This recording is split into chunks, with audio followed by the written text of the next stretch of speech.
Hello my dear students, I am Kalpana Mishra and welcome back to my YouTube channel. Students आज हम start करने जा रहे हैं क्लास 10 साइंस ट्रांसपोर्टेशन पार्ट। इसके पहले हमने जो है न्यूट्रिशन, डाइजेस्टिव सिस्टम और रेस्पिरेटरी सिस्टम और उनके ब्लूप्रिंट्स ख़त्म कर लिए। आई होप बच्चों आपको अच्छे से समझ आ गया होगा। तो आज का पार्ट है हमारा ट्रांसपोर्टेशन। अब ट्रांसपोर्टेशन क्या है? अगर मान लो डाइजेशन जब होता है, डाइजेस्टिव सिस्टम में जब डाइजेशन हुआ उससे जो न्यूट्रिएंट्स, जो एनर्जी थी वो भी तो पूरी बॉडी में जाना है ना, तो कैसे जाएगा? उसके जाने के लिए कोई नेटवर्क भी चाहिए ना। तो वो नेटवर्क क्या होता है, उस नेटवर्क को, जो नेटवर्क उसको लेके जा रहा है, लेके आ रहा है, उसे ही बोलते हैं ट्रांसपोर्टेशन। ठीक है, तो ट्रांसपोर्टेशन जो आपके एनसीईआरटी 10th में है, एक प्लांट्स का ट्रांसपोर्टेशन और एक ह्यूमन बीइंग का ट्रांसपोर्टेशन है। तो आज हमने ह्यूमन बीइंग का ट्रांसपोर्टेशन जो है फिनिश करना है। ठीक है, तो चलिए स्टार्ट करते हैं बेटा।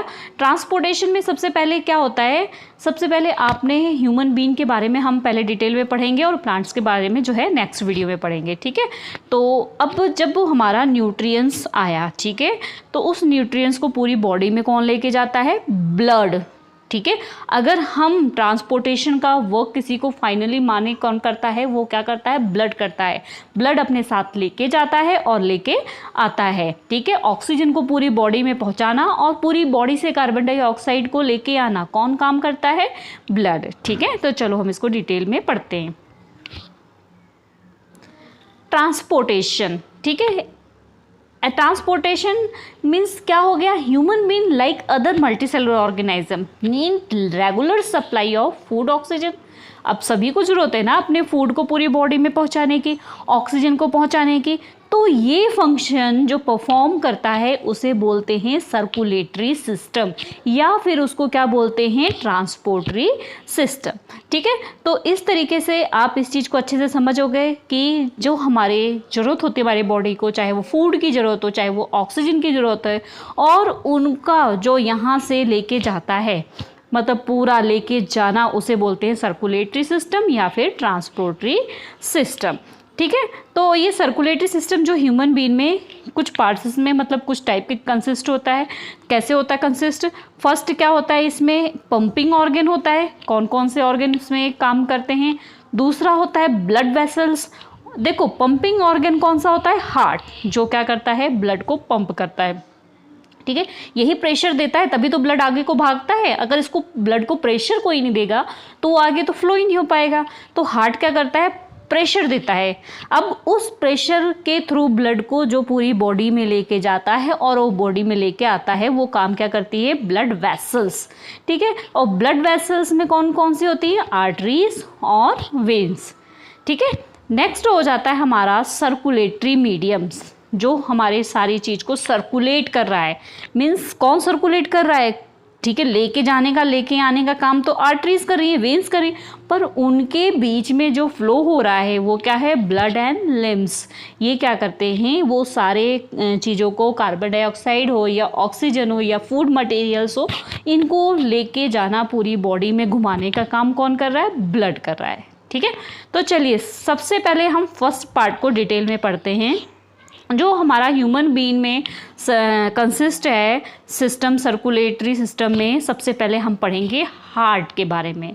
तो चलिए हार्ट के पास चलते हैं हम।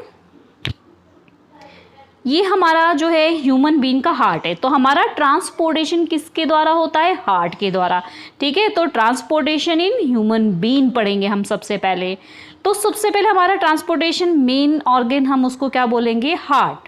हार्ट जो होता है ह्यूमन बीइंग का, उसमें 4 चैम्बर होते हैं। फर्स्ट आपको ये याद रखना है, हार्ट के 4 चैम्बर होते हैं। देखो first, second, third and fourth, ये 4 चैम्बर होते हैं। ठीक है, अब इन 4 चैम्बर के नेम क्या होते हैं?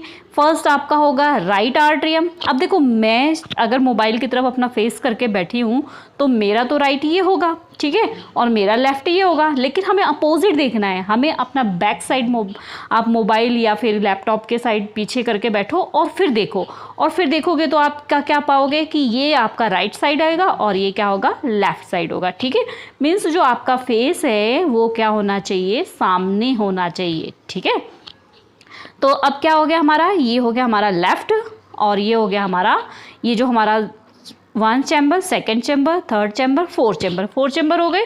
4 चैम्बर में ये पूरा साइड क्या हो गया हमारा राइट साइड, और ये क्या हो गया हमारा लेफ्ट साइड, ठीक है। तो इसी के अकॉर्डिंग इनके नेम हैं। जो ऊपर का ये चैम्बर है इसे बोलेंगे राइट आर्ट्रियम, ठीक है, ये क्या है राइट आर्ट्रियम। और अगर हम नीचे के चैम्बर को बोलेंगे तो क्या बोलेंगे राइट वेंट्रिकल। अब इस साइड अगर जाएंगे तो ये होगा लेफ्ट आर्ट्रियम, और ये क्या होगा लेफ्ट वेंट्रिकल, ठीक है। तो ये चीज़ आपको क्लियर हो गई।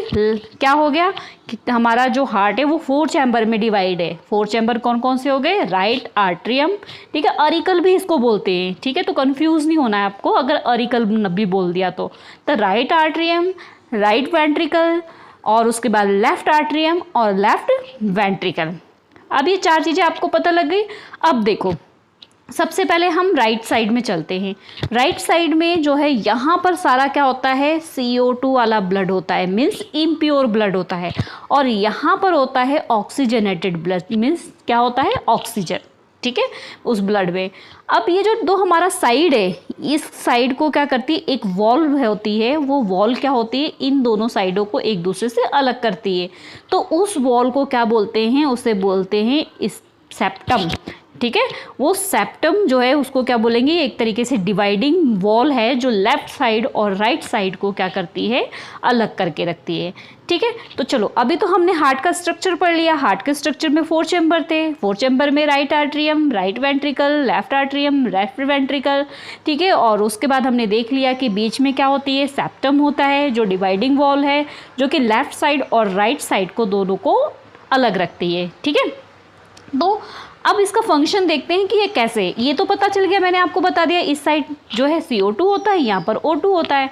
मीन्स यहाँ पर जितना भी ब्लड है वो कैसा है, वो प्योर ब्लड है क्योंकि उसके अंदर क्या है ऑक्सीजन, और यहाँ पर जितना ब्लड है वो क्या है इम्प्योर ब्लड है क्योंकि उसके अंदर क्या है और कार्बन डाइऑक्साइड है, ठीक है। तो अब इस कार्बन डाइऑक्साइड को जो हमारी बॉडी के, जब हार्ट है, हार्ट के नीचे जो बॉडी पार्ट्स है ना, वहाँ से जो कार्बन डाइऑक्साइड वाला ब्लड लेके आ रहा मीन्स बॉडी के हमारे लोअर पार्ट से, वो कौन होता है, वो वेना कावा, ठीक है। वो जो मतलब हमारी पूरी बॉडी में से जो कार्बन डाइऑक्साइड वाला ब्लड लेके आता है उसको बोलेंगे वेना कावा, ठीक है।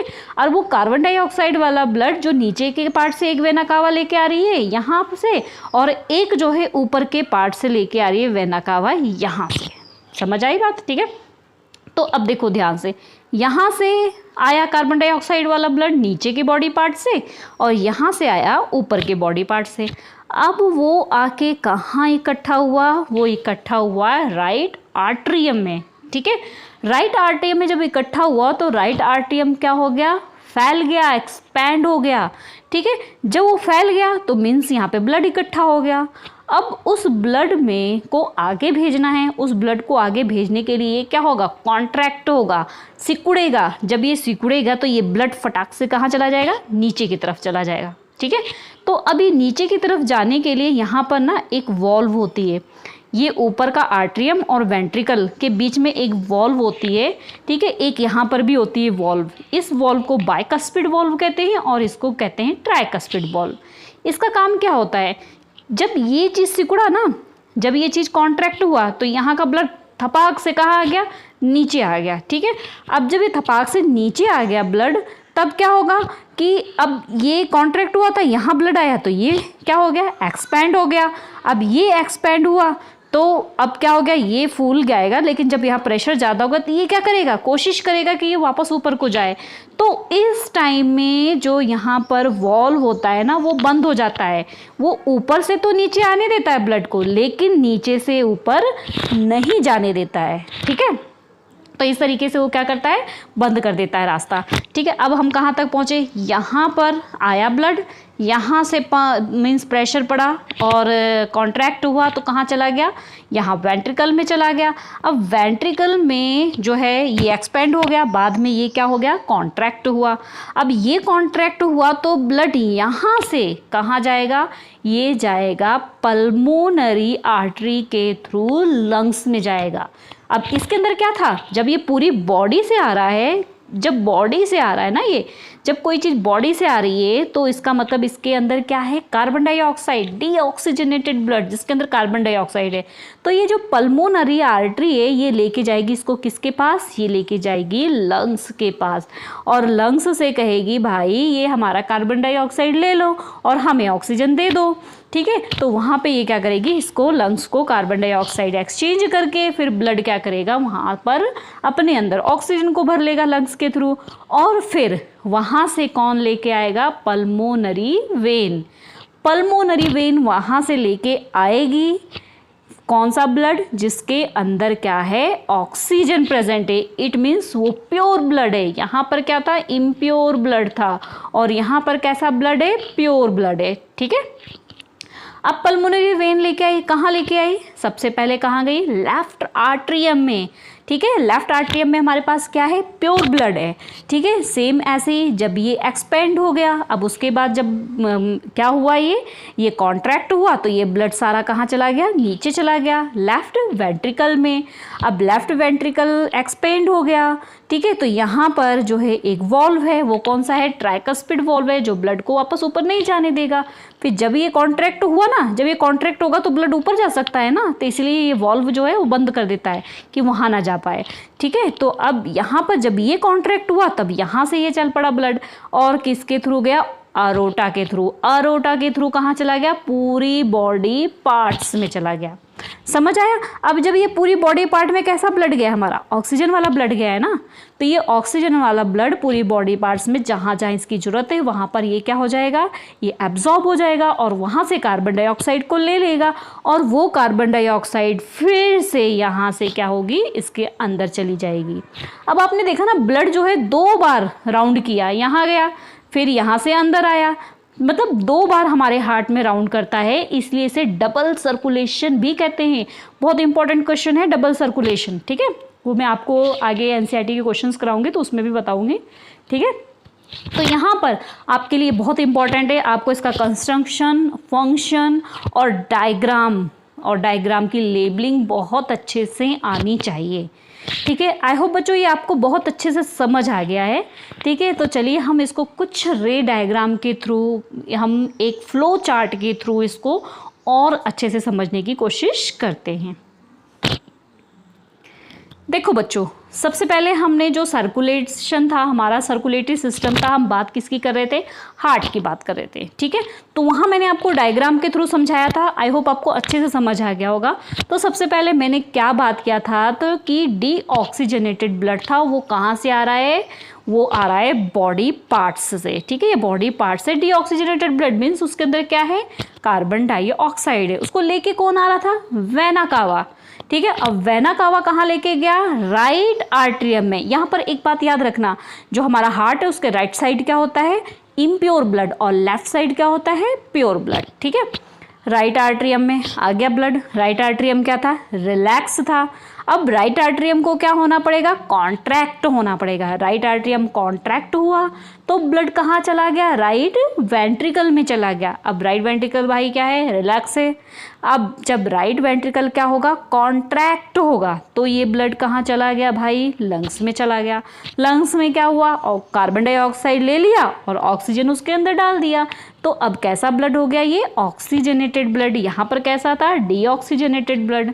अब ये जो ऑक्सीजनेटेड ब्लड है ये कहाँ आया, लेफ्ट आर्ट्रियम में, और लेफ्ट आर्ट्रियम अब कैसा था, रिलैक्स में था।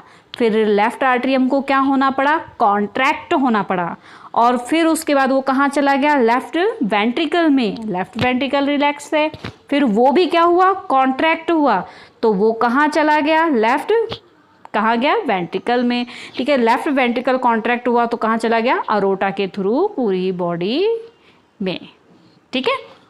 आई होप बच्चों ये इस चार्ट के थ्रू आपको ये टॉपिक जो है अच्छे से समझ आ गया। थोड़ा सा क्लीन कर देते हैं कि अगर आपको ये नोट करना हो, ईजी तरीके से नोट करके आप इस सिस्टम को अच्छे से समझ सकते हो। स्क्रीनशॉट लेके आप ये काम कर सकते हो, ठीक है। अब एक डायग्राम के थ्रू आपके एनसीईआरटी बुक में दिया है, उसके थ्रू हम समझ लेते थोड़ा सा। देखो सबसे पहले आपका यहाँ पर जो है लंग्स की कैपिलरीज हैं। कैपिलरीज की बात हमने की थी, जहाँ एल्वोलाई होती है। एल्वोलाई क्या करती थी? एक्सचेंज करने का काम करती थी। ठीक है, तो अब यहाँ से क्या होगा? यहाँ से जो सबसे पहले यहाँ से हम शुरू करते हैं वेना कावा से। वेना कावा जो है कहाँ से ब्लड लेके आ रहा है? बॉडी पार्ट से। चलो भाई, वेना कावा यहाँ बॉडी पार्ट से लेके आया, कहाँ गया? ये आ गया हार्ट में। अब हार्ट में गया, वहाँ पे ये गया, और वहाँ से फिर पल्मोनरी जो है आर्टरी, वो कहाँ पहुँच गई? लंग्स में। लंग्स में इसने कार्बन डाइऑक्साइड को दे दिया और ऑक्सीजन ले लिया। अब जब एक्सचेंज हो गया तो वो ब्लड यहाँ आ गया।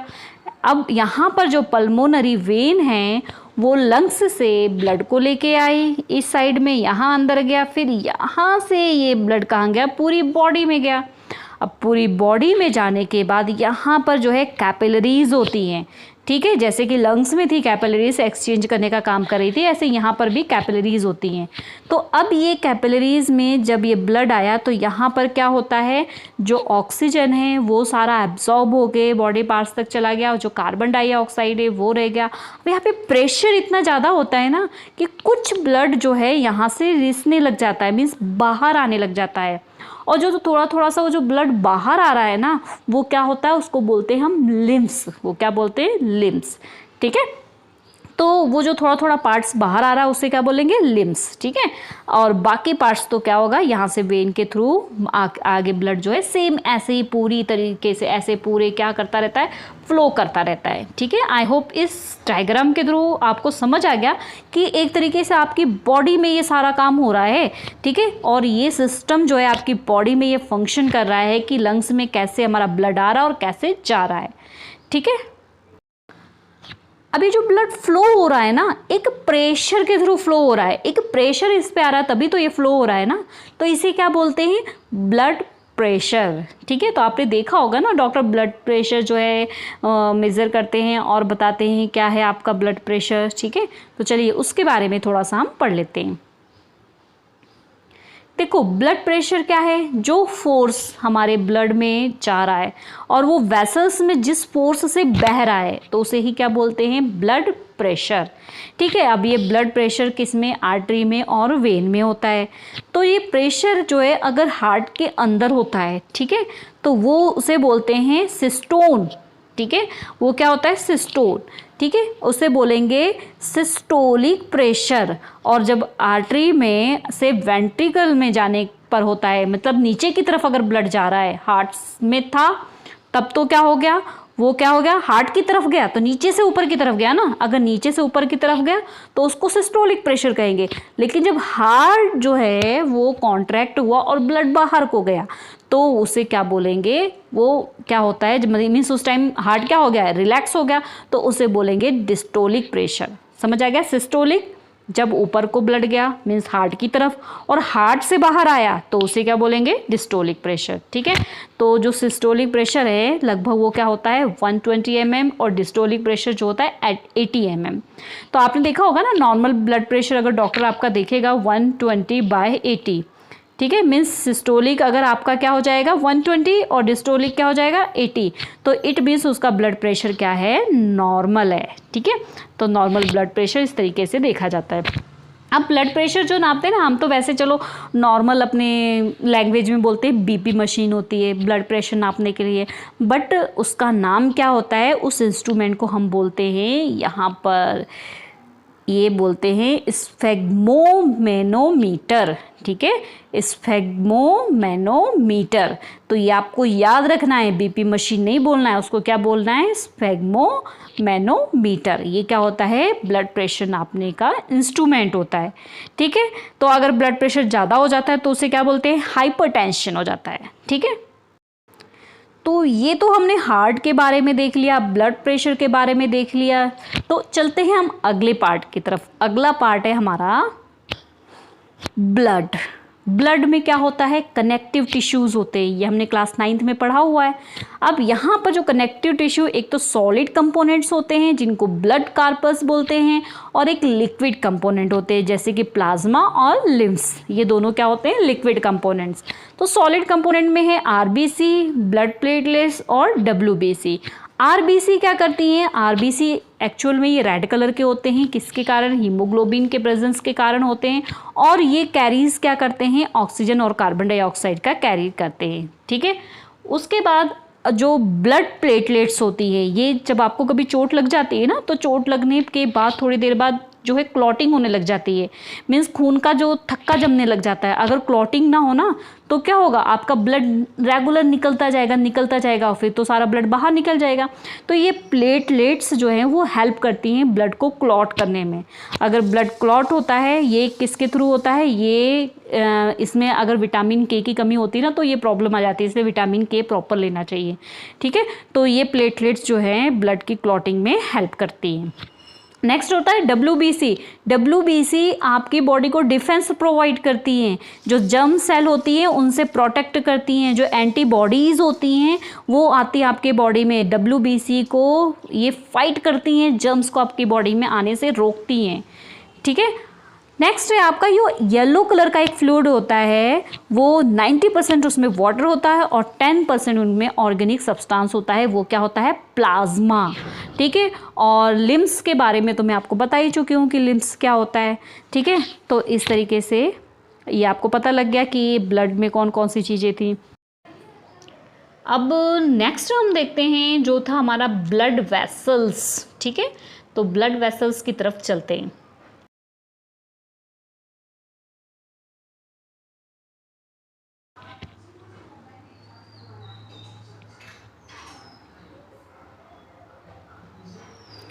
तो ये ब्लड प्रेशर्स जो हमारी ब्लड वेसल्स होती हैं, ठीक है, उनके थ्रू ब्लड जो है फ्लो होता है, वो कौन सी हैं? आर्टरीज एंड वेन, ठीक है। तो जो आर्टरीज होती हैं वो उसमें कैसा ब्लड होता है? उसमें होता है ऑक्सीजनेटेड ब्लड, मीन्स जिसके अंदर क्या प्रेजेंट होता है? जिसके अंदर ऑक्सीजन प्रेजेंट होता है, ठीक है।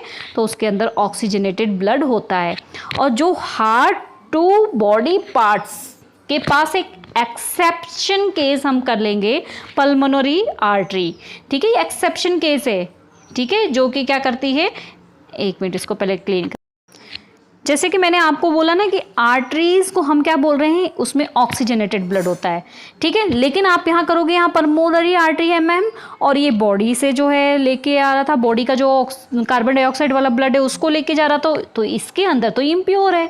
तो ये बेटा आपको ये बताया है, ये एक्सेप्शन केस है, आपने ध्यान रखना है। आर्टरीज में हमेशा प्योर ब्लड होता है, ऑक्सीजनेटेड ब्लड लेके कैरी करता है। लेकिन एक एक्सेप्शन केस है, जो कार्बन डाइऑक्साइड वाला ब्लड कहाँ लेके जा रहा है? लंग्स में लेके जा रहा है, ठीक है। वो क्या है? Pulmonary artery. Same as it is हम वेन में जाते हैं। वेन क्या करता है? डीऑक्सीजनेटेड ब्लड को क्या करता है? बॉडी पार्ट से हार्ट तक लेके जाता है। डीऑक्सीजनेटेड ब्लड है, बॉडी में से लिया और कहाँ लेके गया? हार्ट के पास ले गया। इसमें भी एक्सेप्शन केस है, पल्मोनरी वेन जो कि क्या कर रही है? लंग्स के पास से अपना ब्लड लेके जाती है, और उसमें क्या होता है? प्योर ब्लड होता है। हमने वेन को कहा ना उसमें डीऑक्सीजनेटेड ब्लड है, लेकिन एक्सेप्शन केस है पल्मोनरी वेन, जिसके अंदर क्या होता है? प्योर ब्लड होता है, ठीक है। अब यहाँ पर अगर आर्टरी की बात करें, इसको डिस्ट्रीब्यूटिंग वेसल्स भी कहते हैं। डिस्ट्रीब्यूटिंग वेसल्स किस में कहते हैं? देखो, जब यहाँ से आया था ना ब्लड, और यहाँ पे ढेर सारी क्या थी? कैपिलरीज थी, ठीक है। और उसके बाद यहाँ पर ये क्या था? इकट्ठा हो गया था।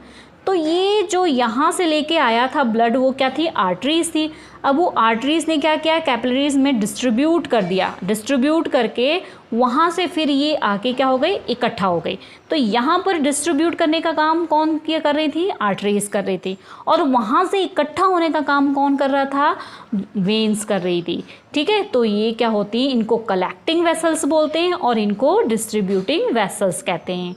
अब ये क्या होती हैं? थिक होती हैं और इलास्टिक, थोड़ी सी मतलब इलास्टिक जिसमें लचीलापन होता है। और ये क्या होती हैं? थिन और इलास्टिक तो होती हैं, बट इससे क्या होती है? आर्टरी से लेस होती हैं। तो ये भी इम्पॉर्टेंट पार्ट है आपका। आर्टरी और वेन में डिफरेंस कई बार आ जाता है, ठीक है। ओके स्टूडेंट्स, आई होप मैंने आपको सारे टॉपिक्स जो है ट्रांसपोर्टरी सिस्टम के कंप्लीट करा दिए हैं इन ह्यूमन बीइंग। अब हमारा बचा हुआ है ट्रांसपोर्टरी सिस्टम इन प्लांट्स, तो वो हम नेक्स्ट लेक्चर में देखते हैं। आई होप बच्चों ये आपको अच्छे से सारा समझ आ गया है। तो प्लीज़ वीडियो को लाइक ज़रूर कर देना, और चैनल पे अगर आप नए व्यूवर हैं तो चैनल को सब्सक्राइब कर देना, ठीक है, और बेल आइकन को दबाना मत भूलना, ताकि नेक्स्ट वीडियो का नोटिफिकेशन फटाफट आपके पास पहुंच जाए, ठीक है। मिलते हैं नेक्स्ट लेक्चर में, तब तक के लिए बाय बाय।